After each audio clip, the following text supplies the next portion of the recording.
expression of May बहुम से prime minister की नोम की खोजत लुपा करोड़ कुंथ्रा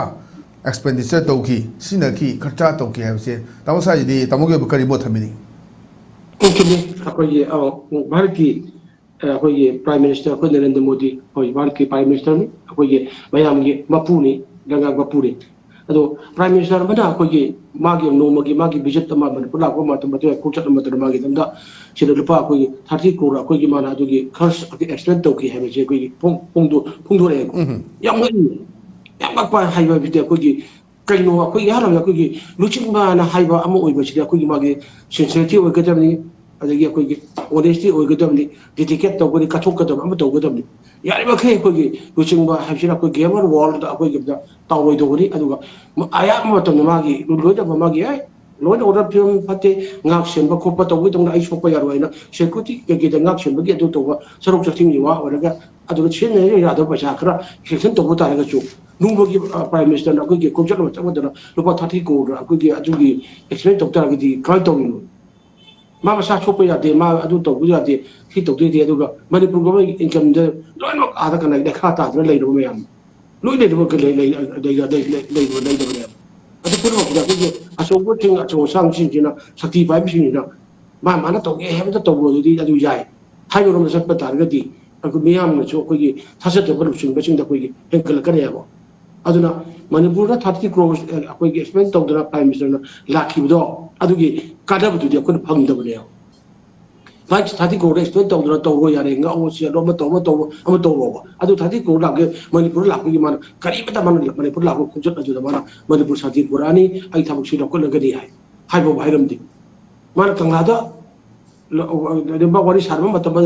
ꯃꯇꯝꯗꯒꯤ IDPꯒꯤ ꯏꯆꯥꯁꯤꯡ ꯑꯗꯒꯤ ꯑꯇꯩꯁꯤꯡ ꯈꯔ ꯎꯅꯈꯤꯕ ꯃꯇꯝꯗ ꯐꯥꯎꯗ ꯀꯔꯤ ꯋꯥꯔꯤ ꯁꯥꯟꯅꯔꯤꯕ ꯍꯥꯏꯕꯗꯣ ꯃꯗꯨꯒꯤ ꯚꯣꯏꯁ ꯑꯣꯐ ꯚꯣꯏꯁ ꯊꯝꯃꯒ ꯇꯥꯍꯟꯈꯤꯗꯕꯅꯦꯕ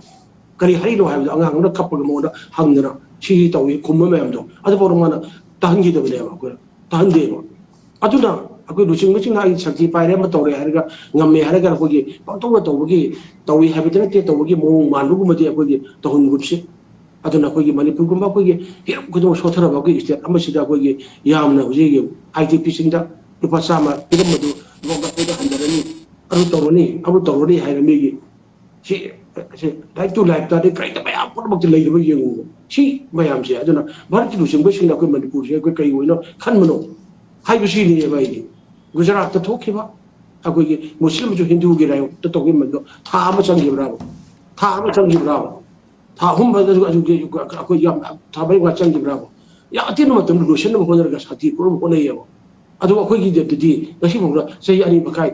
ꯍꯦꯜꯂꯛꯄ ꯃꯇꯝꯁꯤꯐꯥꯎꯗ ꯑꯩꯈꯣꯏꯅ ꯁꯨꯃꯥꯏꯅ ꯂꯩꯕꯁꯤ ꯀꯔꯤꯒꯤꯅꯣ ꯑꯗ ꯁꯤꯒꯤ ꯃꯔꯛꯁꯤꯗ ꯑꯩꯈꯣꯏꯒꯤ ꯂꯣꯏꯁꯤꯟꯕꯁꯤꯡ ꯑꯗꯨ ꯆꯠꯄꯗ ꯂꯨꯄꯥ ꯀ꯭ꯔꯣꯔ ꯀꯥꯏꯊꯣꯛꯑꯦ ꯑꯗꯨ ꯀꯥꯏꯊꯣꯛꯑꯦ ꯍꯥꯏꯕꯒꯤ ꯐꯣꯡꯀꯗ ꯑꯩꯈꯣꯏꯒꯤ ꯃꯤꯌꯥꯝꯒ ꯃꯣꯏꯒ ꯃꯔꯤ ꯍꯦꯟꯅ ꯐꯅꯗꯅꯕ ꯃꯤꯌꯥꯝꯁꯦ ꯃꯣꯏꯅ ꯃꯤꯔꯥꯏꯔꯦ ꯑꯋꯥꯅꯥꯁꯦ ꯇꯥꯍꯜꯂꯒ ꯊꯝꯃꯦ ꯃꯣꯏꯅ ꯆꯠꯄꯗꯤ ꯁꯣꯛꯇꯅꯕ ꯈꯣꯠꯇꯅꯕ ꯇꯧꯅꯕ ꯂꯣꯏ ꯍꯣꯠꯅꯔꯦ ꯑꯗꯨꯗꯤ ꯑꯩ ꯁꯣꯛꯄ ꯌꯥꯔꯣꯏ ꯅꯪ ꯁꯤꯖꯧ ꯍꯥꯏꯕꯗ ꯂꯩꯔꯕ꯭ꯔꯥ ꯍꯥꯏꯕꯒꯤ ꯋꯥꯍꯪ ꯑꯃ ꯑꯩꯈꯣꯏꯒꯤ ꯃꯅꯤꯄꯨꯔꯒꯤ ꯃꯤꯌꯥꯝ ꯄꯨꯝꯅꯃꯛꯁꯤꯗ ꯍꯪꯅꯤꯡꯉꯥꯏ ꯋꯥꯍꯪ ꯑꯃ ꯐꯥꯎꯍꯜꯂꯦꯕ